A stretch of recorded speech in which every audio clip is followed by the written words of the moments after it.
kita dapat berkumpul pada pagi hari yang cerah ini. Tak lupa solawat serta salam kita haturkan kepada Nabi besar Muhammad SAW yang kita tunggu syafaatnya di akhirat nanti. Kami ucapkan selamat datang kepada yang terhormat Direktur Fasilitasi Pemanfaatan Dana Desa, Bapak Dr. Andes Lutfi Latif, MSI. Yang kami hormati, narasumber kita pada pagi ini, Bapak Dr. Insinyur Suprayoga Hadi, MSP, Sekretaris Eksekutif Deputi Bidang Dukungan Kebijakan Pembangunan Manusia dan Pemerataan Pembangunan. Dan yang kami hormati, Bapak Adrian Puspawijaya, AKME, selaku Auditor Ahli Madya BPKP Pusat. Yang kami hormati, Bapak Moderator Yuswan Farmanta, SE, AKMAP, selaku Auditor Ahli Madya BPKP Pusat.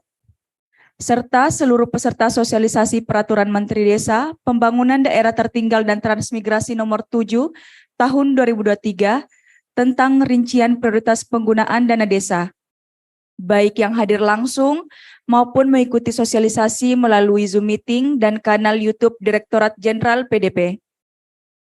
Baiklah Bapak Ibu sekalian, memasuki hari kedua rangkaian acara kegiatan sosialisasi, akan ada 3 paparan yang akan dibawakan oleh narasumber kita.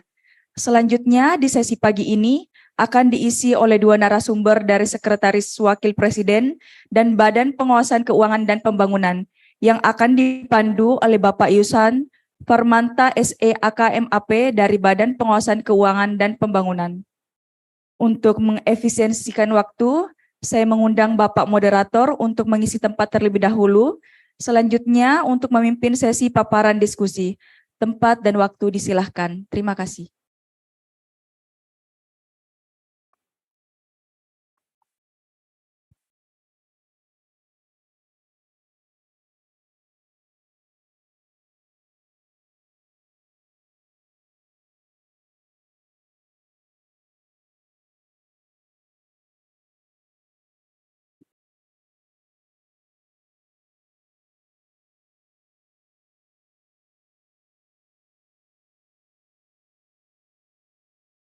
Assalamualaikum warahmatullahi wabarakatuh.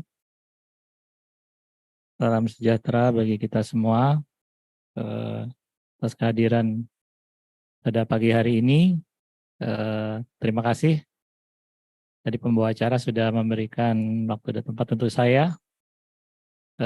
Perkenalkan, nama saya Yuswan Farmanta dari BPKP Pusat, dari Direktur Pengawasan Desa.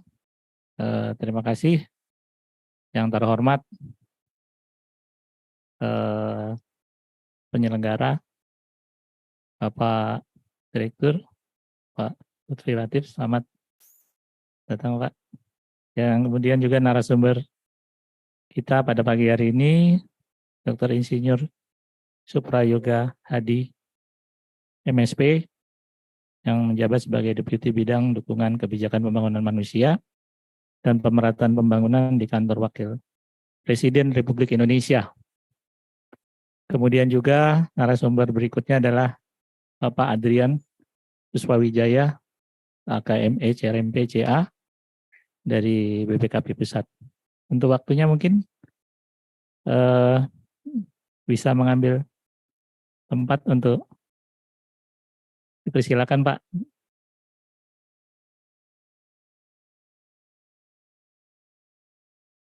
Izin.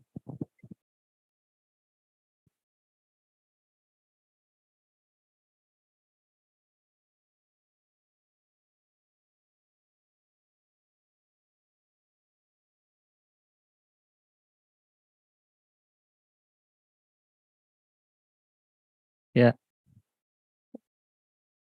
pada peserta yang pada hari ini hadir juga pada kesempatan yang baik hari ini terkait dengan sosialisasi peraturan Menteri Desa, Pembangunan Daerah Tertinggal dan Transmigrasi tentang rincian prioritas penggunaan dana desa sesuai dengan Permendes nomor 7 tahun 2023 yang sudah diselenggarakan dari kemarin Pak ya. Jadi ini hari ini masuk hari kedua, izin Pak Dir. Jadi mudah-mudahan pada kesempatan pada hari ini mungkin izin pertama sebagai narasumber pertama pada hari ini Bapak Dr. Insinyur Suprayoga Hadi MSP untuk dapat memberikan pemaparan. Boleh saya menyampaikan pantun Bapak-bapak?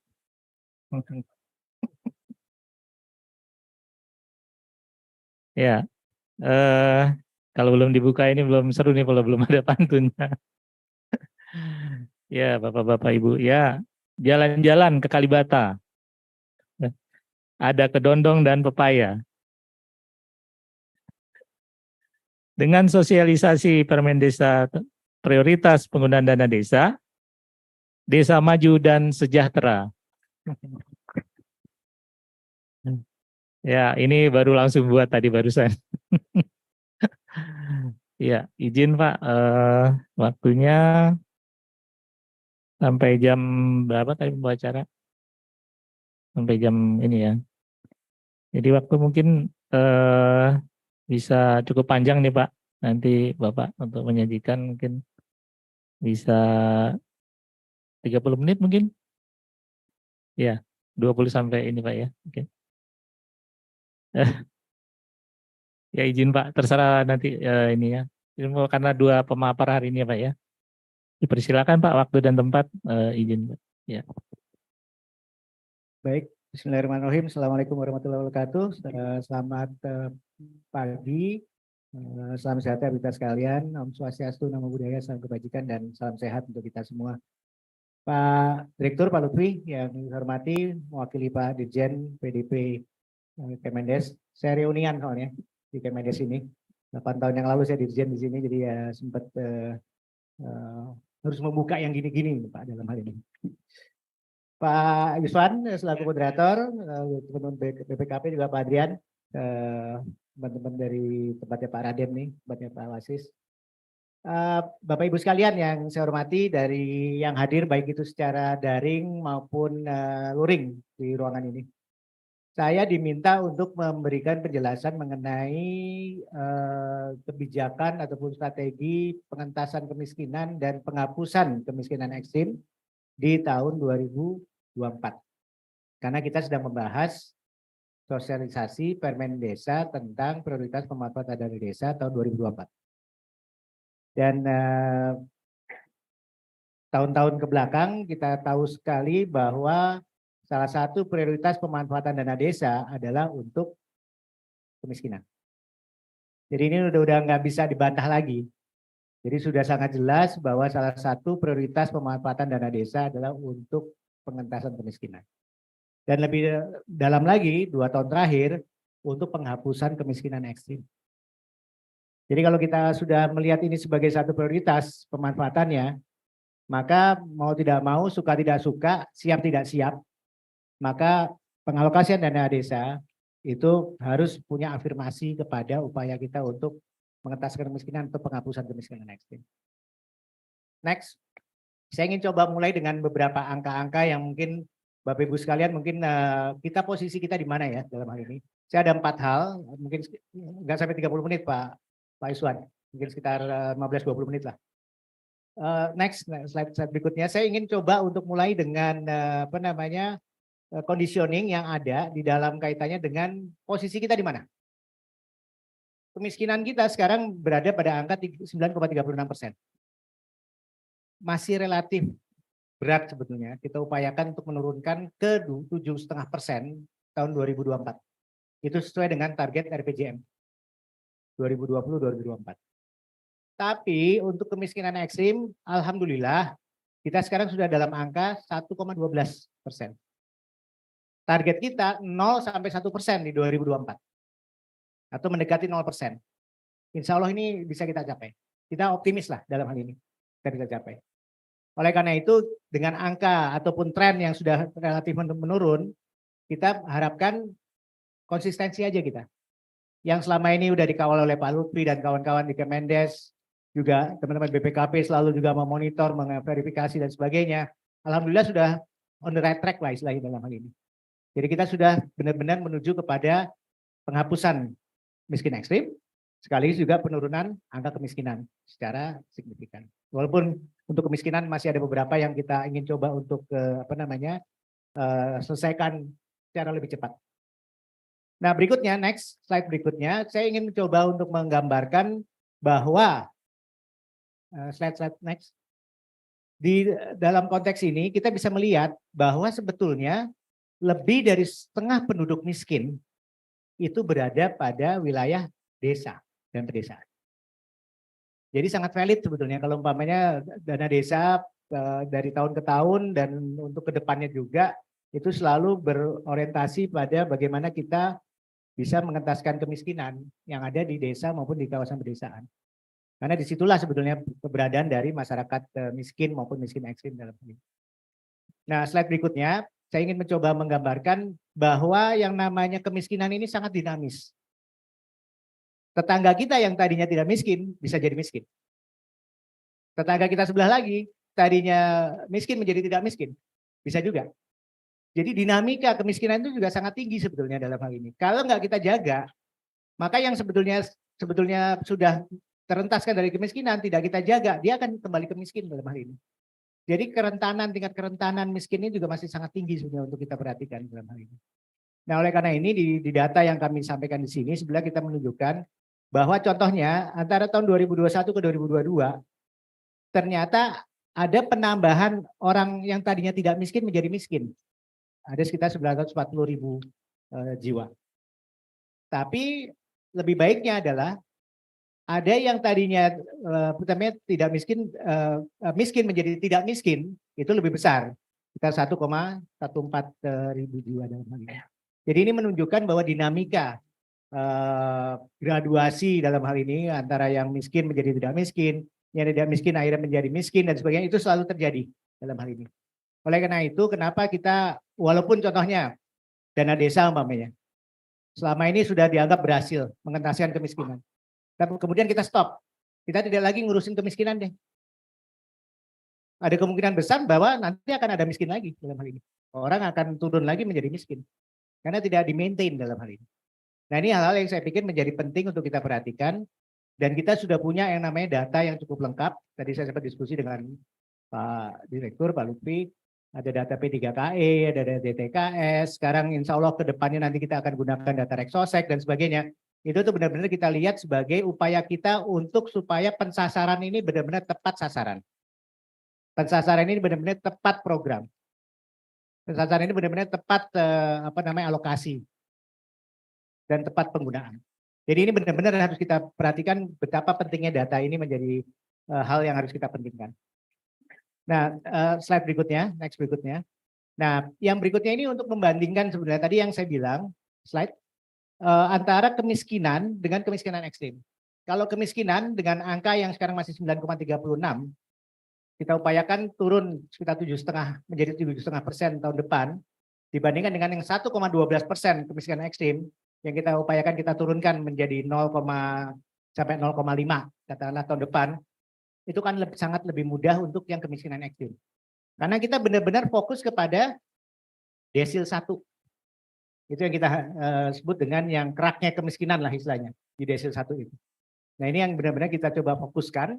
Kalaupun kita akan memberikan bantuan, contohnya nanti dana desanya tahun 2024, makanya kita fokus ke digelontorkan semua ke desil 1 gitu segala macam, insya Allah ini akan bisa mentas dalam hal ini. Tapi kalau bicara kemiskinan, kita bicara mengenai desil 1 sampai desil 4.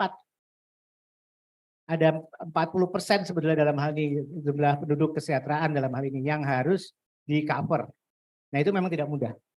Beda dengan yang hanya tinggal 10% di bawah dalam hal ini. Nah, ini kenapa tingkat dinamika kemiskinan ekstrim ini bisa lebih tinggi dibandingkan dengan yang kemiskinan secara nasional dalam hal ini. Nah, berikutnya setelah kita tahu data, saya ingin bicara sekarang mengenai kebijakannya sekarang seperti apa. Next, slide berikutnya. Terus agenda presiden sudah sangat jelas. Terus ini operatornya di mana ya? Oh, oke. Presiden terakhir 16 Agustus kemarin menyampaikan kita fokus kepada yang namanya perlindungan sosial. Ada reformasi program perlindungan sosial, adaptive social protection dan sebagainya. Dengan adanya El Nino, dengan adanya krisis dan sebagainya, kita tetap adaptif. Tambahkan dana hampir 500 triliun kita khusus untuk perlindungan sosial. Esensinya apa? Untuk kemiskinan sebetulnya. Untuk peningkatan kesejahteraan.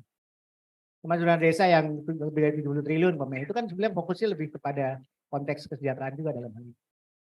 Nah ini Bapak Ibu sekalian, komitmen dari pemerintah sudah sangat jelas dalam hal ini. Nah berikutnya kita bisa lihat pembagiannya dari 493 triliun di tahun 2024 mendatang. Next slide. Maka kita bisa melihat bahwa pembagiannya itu memang diperuntukkan untuk program-program yang bisa menahan sebenarnya masyarakat ini supaya tidak jatuh ke jurang kemiskinan lagi, tapi paling nggak mempertahankan mereka.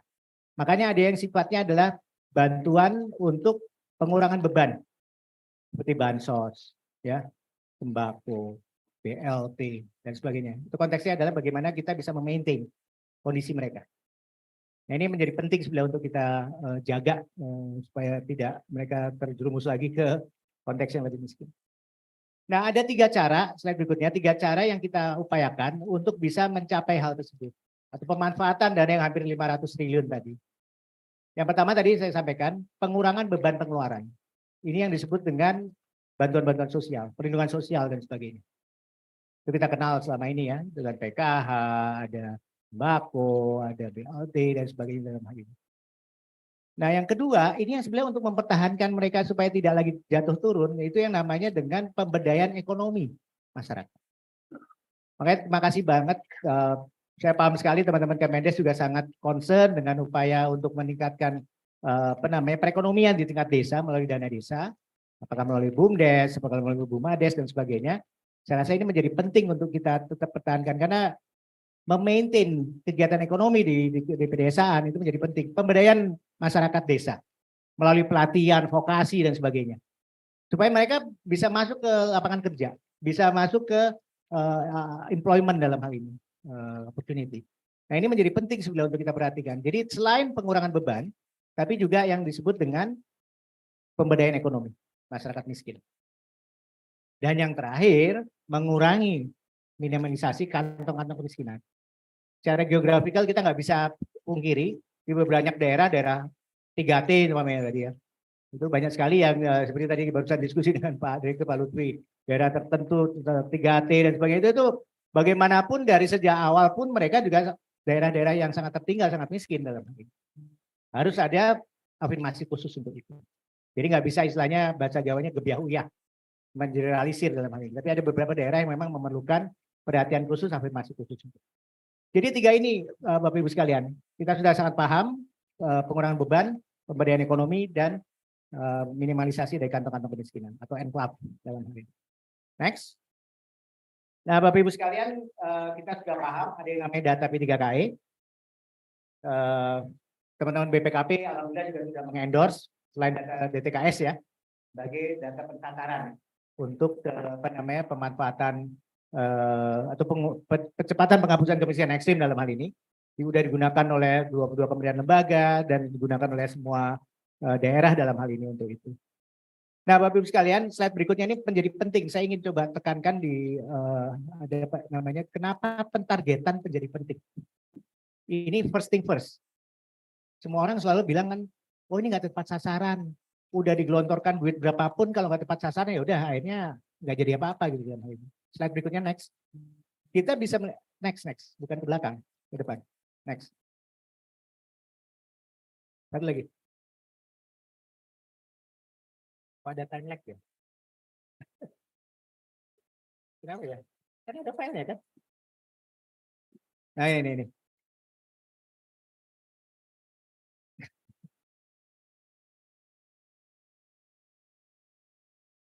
Saya mau ganti komputer ya kalau gitu Pak Lutfi. Oke, jadi ini sebetulnya menunjukkan ada yang namanya exclusion error, ada yang namanya inclusion error. Exclusion error itu sebenarnya esensinya sebetulnya lebih kepada yang berhak tidak dapat, yang tidak berhak malah dapat. Itu yang sering terjadi. Jadi kita tahu bahwa ada kelompok miskin segala macam yang memang harus dapat, malah nggak dapat. Tapi ada yang di desil 10, yang orang kaya sebetulnya, dia dapat bansos. Di beberapa tempat ada kejadian seperti itu. Nah ini yang sebetulnya harus kita benahi, masalah pensasaran ini. Kenapa kita kemarin DTKS kita coba sandingkan dengan data pendataan keluarga, kemudian ada data P3KE, kemudian ke depannya kita punya yang namanya Reksosek segala macam. Esensinya cuma satu, untuk supaya pensasaran kita lebih tepat. Tidak lagi terjadi exclusion error. Tidak jadi terjadi inclusion error. Jadi ini yang Bapak Ibu sekalian yang harus kita lihat di dalam konteks kenapa kita concern dengan konteks pensasaran ini sebagai upaya kita untuk memperbaiki upaya efektivitas. Tahun 2021 saya perlu sampaikan di sini, BPS pernah melakukan survei evaluasi penyaluran bantuan sosial. Ternyata masih ada 57% desil 1 yang tidak dapat bantuan sosial. Itu berarti ada something wrong. 57%.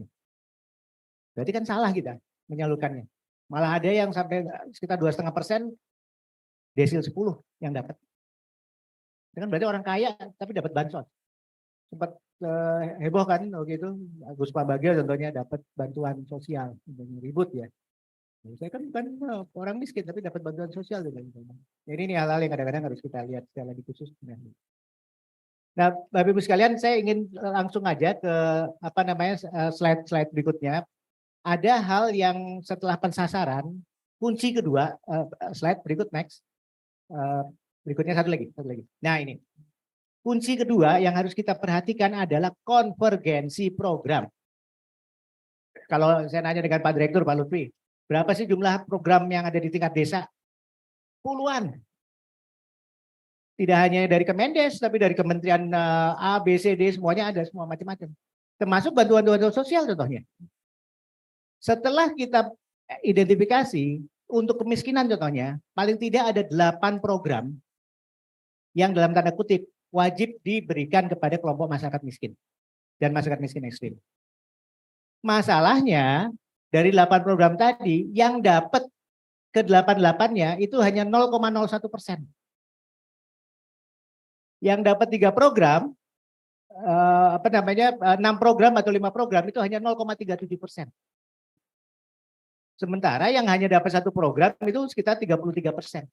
Jadi bisa dibayangkan bahwa kalau kita ngomong, oh udah terima sembako, udah terima PKH, udah terima bla bla bla semuanya ke masyarakat miskin tadi, tapi belum tentu mereka dapat 1 full paket.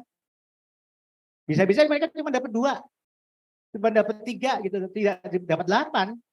Tidak bisa mereka diklaim saya sudah mendapatkan semua dalam hal ini. Nah inilah kita harus memastikan, ini yang saya garis bawahi merah, bahwa rumah tangga desil 1 ini benar-benar bisa mendapatkan semua program perlindungan sosial. Makanya gunanya dana desa sudah Pak Lutfi dan Bapak Ibu sekalian, ini sebenarnya sifatnya lebih kepada filling the gap. Gitu. Kalau ada beberapa program-program yang memang belum tersampaikan atau terdeliver, maka dana desa ini akan sangat potensial untuk bisa mengisi gap tadi. Nah ini identifikasi ke arah sana ini sangat perlu dilakukan, karena itu kenapa verifikasi validasi ini diperlukan juga di tingkat desa, perlu ada musdes khusus dalam hal ini, supaya bisa melihat, oh ini memang targetingnya belum sesuai nih, belum mencapai dan seterusnya untuk itu. Jadi ini masukan juga buat teman-teman BPKP Pak. Kelihatannya kita memang harus agak metani ke dalamnya dalam hal ini, karena kalau enggak ya kita anggap oh semuanya udah dapat, ya kan? Tidak ada yang dapat 8 program itu hanya 0,01% loh. Bayangin, konvergensi ini agak tricky memang harus kita detailkan dalam hal ini. Nah berikutnya Bapak Ibu sekalian, beberapa tantangan. Saya hanya mencatat ada 4 hal yang nanti butuh masukan khususnya teman-teman di Kemendes dan juga kebetulan ada teman-teman BPKP di sini. Yang pertama tantangannya, dan ini satu hal yang harus kita lakukan first thing first, penyempurnaan basis data. Karena tadi pensasaran, pentargetan, itu menjadi penting sekali untuk kita perhatikan secara khusus. Konsekuensinya atau akibatnya, yaitu kita harus menjangkau kelompok yang exclusion error tadi. Nah, kalau exclusion error seperti tadi saya contohkan, yang berhak tidak dapat, yang tidak berhak malah dapat. Nah, kalau inclusion error seperti tadi, dianggapnya 8 program sudah tersalurkan, padahal cuma dapat 2 mereka. Itu inclusion error. Jadi error-error seperti ini harus benar-benar dibenahi dengan perbaikan pensasaran, perbaikan ketargetan. Yang ketiga, yang disebut dengan graduasi. Graduasi ini kan kita semua paham ya. Kita penghapusan kemiskinan ekstrim, jangan lupa. Penghapusan kemiskinan ekstrim ini bukan berarti kita menghapuskan kemiskinan, tidak. Karena dia terentaskan dari desil 1, graduasi dia menjadi desil 2. Lulus lagi menjadi desil 3. Sampai benar-benar lewat desil 4, mereka baru tidak dianggap miskin. Jadi masih ada miskin gitu dalam hal ini. Nah ini yang benar-benar harus kita perhatikan dalam konteks positioning dari sejauh mana orang itu kemudian lulus, istilahnya graduasi ini kan lulus ya. Dia lulus dari desil 1, pindah ke desil 2, bertingkat gitu. Sekarang Kemensos sedang mencoba menggelontorkan yang namanya bantuan yang namanya PENA, mungkin sempat dengar ya, PENA itu kan pahlawan ekonomi nasional. Nah itu sebetulnya semua yang sudah tergraduasi dari desil 4 untuk masuk menjadi tidak miskin dan mereka mendapatkan bantuan nanti permodalan seperti KUR dan sebagainya dalam hal ini. Karena kalau masih miskin dianggap tidak eligible untuk dikasih bantuan, dikasih subsidi, oke. Tapi kalau untuk dikasih modal itu kalau sudah tidak miskin. Jadi itu pola graduasi yang kita upayakan dalam hal ini. Nah terakhir perbaikan kelembagaan. Nah kelembagaan ini saya pikir kita menjadi penting supaya tadi umpamanya dari yang miskin menjadi tidak miskin. Kemudian nanti bagaimana pengelolaannya maupun bantuannya dan sebagainya mungkin akan berbeda dengan yang sifatnya bantuan-bantuan sosial ataupun bantuan yang sifatnya perlindungan sosial. Terakhir Bapak Ibu sekalian, poin ketiga saya. Nah terus untuk percepatan penurunan kemiskinan di pedesaan, rasa ini menjadi penting ilustrasi yang saya sampaikan ini sebagai upaya kita untuk melihat bahwa distribusi penduduk miskin perkotaan dan pedesaan ini memang terjadi penurunan. Walaupun menurunnya agak sedikit lambat di daerah pedesaan. Di perkotaan walaupun ketimpangannya tinggi tapi angka kemiskinannya bisa lebih relatif diturunkan lebih cepat dalam hal ini. Nah, slide berikutnya malah lebih mengagetkan ini. Ini mudah-mudahan buat PR-nya Pak Gito dan Pak Lutfi ke depan. Ternyata implementasi dana desa ini itu kebetulan hanya diikuti penurunan angka kemiskinan pada sektor pertanian. Hanya di awal, Pak. Pada saat tahun 2015 sampai 2017. Setelah itu yang lebih banyak terimplikasi itu lebih kepada sektor non pertanian.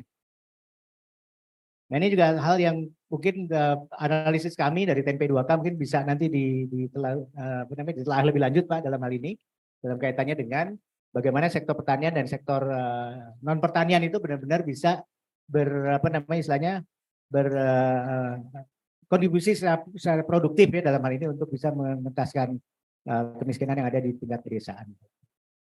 Soalnya begini, slide berikutnya, sebarannya kalau kita bisa lihat di sini, bahwa sebetulnya 64,8% atau sekitar 3,63 juta dalam konteks total penduduk miskin ekstrim dalam hal ini itu tinggalnya di pedesaan. Jadi hampir 2/3 dibandingkan yang perkotaan dalam hal ini. Dan konsentrasi kalau lihat di sebelah kirinya ada di 5 provinsi sebetulnya dalam hal ini. Di Jawa ya, Jawa Barat, Jawa Tengah, kemudian Jawa Timur, plus Papua dan NTT. Nah, untuk kedepannya berikutnya, makanya saya tadi senang banget sempat diskusi sebentar dengan Pak Direktur, Pak Lutfi dalam kaitan dengan BLT. Tapi jangan lupa Pak, ada yang potensial sebelah PKT Pak. Padat karya tunai. Padat karya tunai kan ada 2, padat karya tunai sektoral, padat karya tunai desa. Nah ini yang sebetulnya bisa memaintain tadi Pak dalam hal ini. Yang kita harapkan bahwa kita tidak hanya sifatnya adalah subsidi charity kemudian untuk pengurangan beban, tapi bagaimana mereka juga bisa dalam konteks perekonomian, pemberdayaan ekonomi. Melalui pola PKT ini sangat potensial untuk kita coba dorong dalam kedepannya. Termasuk sebetulnya PKT sektoral. Ya seperti kita tahu ya, PU dengan padat karya bangun jalan, bangun dam, bangun irigasi dan sebagainya itu juga sangat potensial untuk itu masuk teman-teman di perhubungan dalam konteks ini. Nah, terakhir APBDes. APBDes slide berikutnya. Satu lagi. Nah, ini. contoh di Banyuwangi kita coba telisik di lapangan dalam hal ini. Ternyata memang APBDes ini sangat berkontribusi sebenarnya untuk pemberdayaan ekonomi tadi, makanya Pak Lutfi, saya pikir ini kita perlu pelototin dikit lah, karena saya rasa filling the gap-nya tadi termasuk untuk memaintain miskin supaya tidak jatuh lagi ke jurang kemiskinan, kita memang harus memaintain dalam konteks pemberdayaan ekonomi. Nah ini seperti yang sudah kita coba telusuri di Banyuwangi itu ternyata memang cukup potensial sebenarnya untuk bisa memaintain kemiskinan ini supaya tidak semakin meningkat, tapi semakin menurun. Karena upaya kita untuk bisa membiayai mereka, pemodalan dan sebagainya. Nah, terakhir melalui BLT. Saya rasa melalui BLT desa, seperti tadi kita sempat diskusikan, ini juga menjadi penting, apalagi kan ini walaupun tidak ada lagi batas minimum, tapi paling nggak 25% masih tetap bisa kita anggap sebagai visibility ya, untuk kita perhatikan ada afirmasi paling tidak dalam hal ini, dan kita coba untuk dorong ke depan upayanya dalam hal ini. Oke, Bapak Ibu sekalian, itu semua yang kami coba rangkum di dalam slide ini sebagai upaya kita bahwa dana desa itu salah satunya saja loh. Masih ada APBD, masih ada APBD provinsi, masih ada APBN dan sebagainya. Termasuk juga dana-dana khusus dalam hal ini yang semuanya turunnya juga ke desa. Turunnya ke kawasan pedesaan. Jadi ini memang benar-benar harus kita lihat bagaimana kita konsolidasikan berbagai upaya tadi secara optimal dalam hal ini. Plus tanggal 9 besok, atau teman-teman dari daerah nih yang hadir secara luring, secara daring mungkin, Pak Wapres insya Allah akan memberikan menyerahkan insentif fiskal untuk daerah-daerah yang dianggap berhasil menurunkan kemiskinan ekstrim. Jadi itu kan angkanya sekitar 6 sampai 10 miliar ya per daerah. Ada 131 daerah kalau nggak salah yang akan dapat nanti. Jadi insentif fiskal selain untuk inflasi kan ya. Kemudian kemarin untuk stunting ada 125 kabupaten kota. Dan insya Allah besok tanggal 9 akan diserahkan untuk yang kemiskinan ekstrim. Jadi ini sebagai satu upaya kita untuk ada semacam reward kepada daerah-daerah juga yang telah slide berikutnya, yang sudah memberikan kinerja yang baik, komitmen yang baik dalam upaya untuk mendorong penghapusan kemiskinan ekstrim. Jadi rencananya akan diserahkan oleh Pak Wapres tanggal 9 minggu depan. Oke, terakhir rekomendasi kebijakan ada 5 hal yang Bapak Ibu sekalian, mohon maaf jadi kelebihan sedikit waktu saya. Jadi yang pertama adalah ini harus keroyokan Bapak Ibu sekalian. Kehadiran Bapak Ibu sekalian yang ada di luring sekarang atau di daring dari desa sampai dengan tingkat teman-teman di kecamatan, teman-teman di kabupaten kota dan provinsi, termasuk di Kementerian Lembaga, menjadi penting sebenarnya untuk kita kerjasamakan kolaborasi ini dalam hal ini. Kemudian yang kedua, kuncinya 2 tadi, perbaikan persasaran sama konvergensi. 2 itu kuncinya. Ketiga, kita coba ambil desil 1 sebagai kemiskinan ekstrim, desil 2,5 untuk yang kemiskinan secara nasional. Kita keroyok bareng-bareng. Seperti contoh yang kemiskinan ekstrim 1,12, insya Allah kita bisa menjadi 0,5 tahun depan. Ini sudah sangat optimis lah kita, insya Allah bisa kita capai dalam hal ini. Dan jangan lupa investasi untuk pengurangan kemiskinan ini memang harus kita doubling, kita double 1,5 sampai 2 kali lipat. Karena investasi itu tidak hanya untuk menyelesaikan beban mereka, tapi juga sekaligus untuk bagaimana mereka bisa sustain, tidak jatuh miskin lagi. Kalau kita cuma istilahnya pas-pasan ngasihnya, lo perlunya berapa? Kita perlu 50.000 Pak, ya udah 50.000. Nggak bisa, kemiskinan tidak bisa didekati seperti itu. Kemiskinan paling nggak didekati dengan 1,5 sampai 2 kali lipat yang diberikan. Karena ini supaya mereka memaintain, mereka tidak jatuh miskin lagi. Jadi kalau kita perlunya 50, kita kasih 100, kita kasih 75. Itulah untuk supaya mereka bisa memaintain, tidak jatuh miskin kembali.